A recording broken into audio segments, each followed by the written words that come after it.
Miren nomás esta viborita de cascabel. Va saliendo.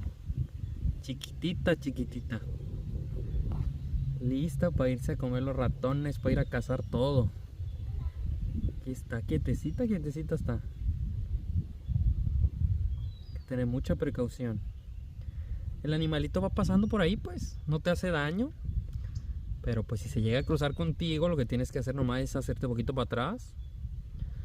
Porque esta víbora no te quiere atacar. Pero si tú la empiezas a amenazar, pues ya se va a poner a atacarte también. Qué chulada.